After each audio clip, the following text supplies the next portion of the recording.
Welcome to another episode of Crypto Capsule Commentary, where I answer some of the questions I get from all of you around the world every week. Hope you're ready, because here we go.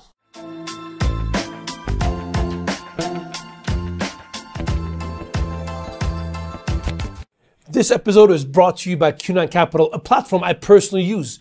Q9 are bringing a private wealth experience and one of the broadest product sets in crypto direct to young professionals, high net worth investors, wealth managers, and corporates. They're offering free cold storage to all new clients and a 2,000 USDC trading bonus. Check out the link above for more details. Okay, let's kick it off. The first question I got is from Paul from South Africa. Henri, there's obviously a lot of buzz about NFTs. Are NFTs here to stay? And who you think will be impacted by the rise of NFTs? Great question, Paul. I think NFTs are here to stay. I've been obviously following the rise of NFTs for the last 3-4 years.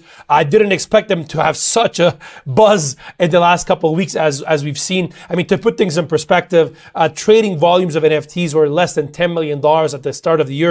And now, I mean, they're over $200 million a week, which is quite incredible. Even number of users, you know, there were less than 35,000 users on a weekly basis on NFT platforms, and now they're over 350,000. So it's very interesting what's been happening from that perspective. I think what really catalyzed this was probably NBA Top Shots. I think a lot of the retail public kind of discovered this NFTs in a very user-friendly manner, from what NBA has been doing. And I've covered this at length in my newsletter, for example, from that perspective. Who's going to be impacted, which was your question, Paul? I think is a very interesting one.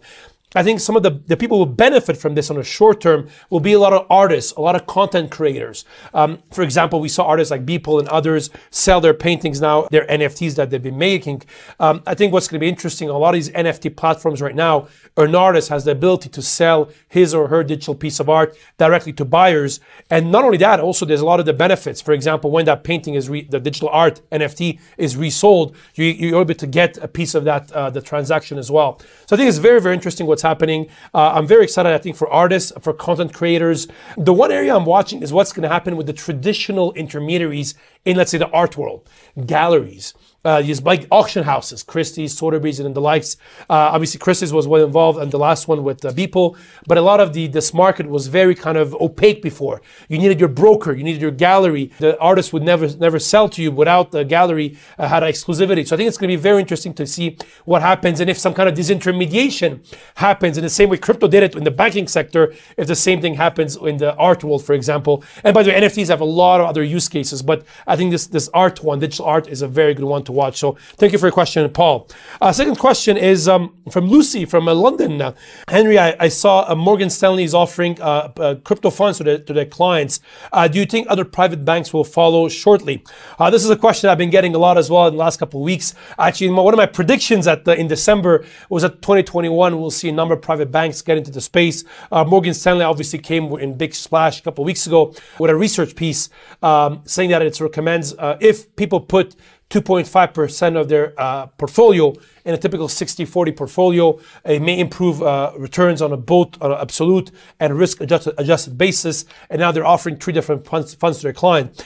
So Lucy, I actually think that a lot of other private banks will follow for a very simple reason: competition. You know, the private banking sector, the wealth management sector is very competitive.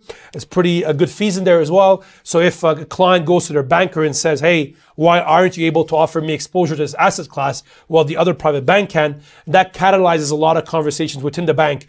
The one thing I'm very curious to see now what's going to happen, frankly, is whenever some of these private banks, many of them have been very negative on Bitcoin. Many of these private banks have consistently in the last 2-3 years said that Bitcoin is not a real asset class, it has no value. A lot of them, these views were expressed by a lot of traditional economists at these banks.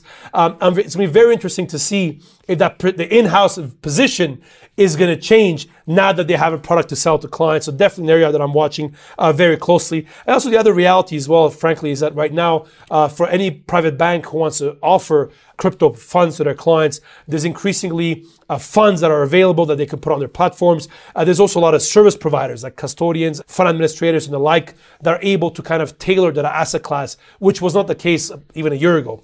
So I'm definitely watching the space very closely. So thank you very much for your question, Lucy. Last question today.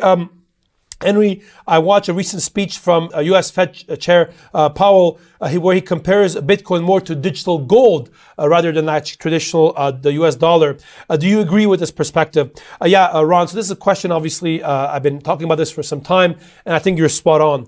I always said a better comparison of Bitcoin is actually gold than, let's say, the Visa network, other payment networks. In the same way that you do not go and buy your coffee, with a bar of gold or, with a wedding ring, for example. Bitcoin should be probably more compared as a version of gold, digital gold as a store of value. And there's a lot of comparison actually with gold. I mean, if you look at it, both of them, you cannot fake it. If you try to fake gold, anybody who knows it will be able to determine in 5 seconds that it's not real gold. In the same way, actually, you cannot fake Bitcoin, for example. Second thing is actually both of these assets are actually, you can actually cut them into little pieces if you want. That you can fractionalize them. So if you look at a gold, you can take the bar of gold and make a ring out of it, for example. And the same thing with Bitcoin, you can go up to 8 decimals. It's divided by 100 million pieces that we call Satoshi, by the way. So there's a lot of kind of that element that is important. The other third thing I think is actually both of them do not go bad. In the same way that gold, you can keep it for thousands of years. In the same way, actually, Bitcoin does not go bad from that perspective, unlike other assets that are in the market. And the other thing is obviously, most importantly, both of them have a finite amount. Some people may argue, but let's say more or less, we know that there's a set amount of gold that exists on Earth. And the same thing with Bitcoin, there's only going to be maximum 21 million Bitcoins. So it creates kind of that deflationary asset. There's a very finite amount of it. However, I think there's differences as well. When you look with gold, gold has been around for thousands of years.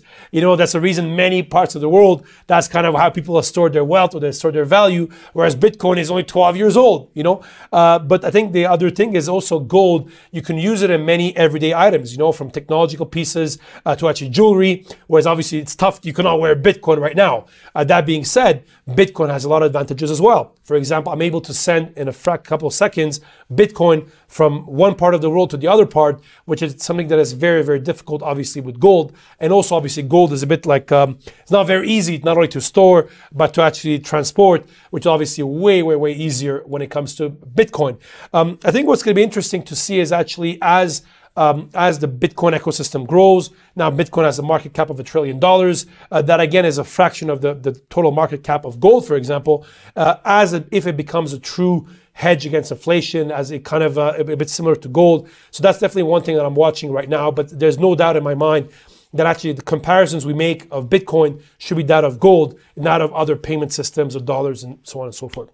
Guys, hope that was useful. I know there's many questions coming in. I promise I will answer them. If you have any questions, feel free to ask them in the comments below. I will get to them. I promise to you. If you want to ask them the question in private, you can send me a direct message either on LinkedIn or on Twitter. I promise you I'll get back to you as soon as I can. Guys, hope this was useful and see you all soon for another episode of Crypto Capsule Commentary.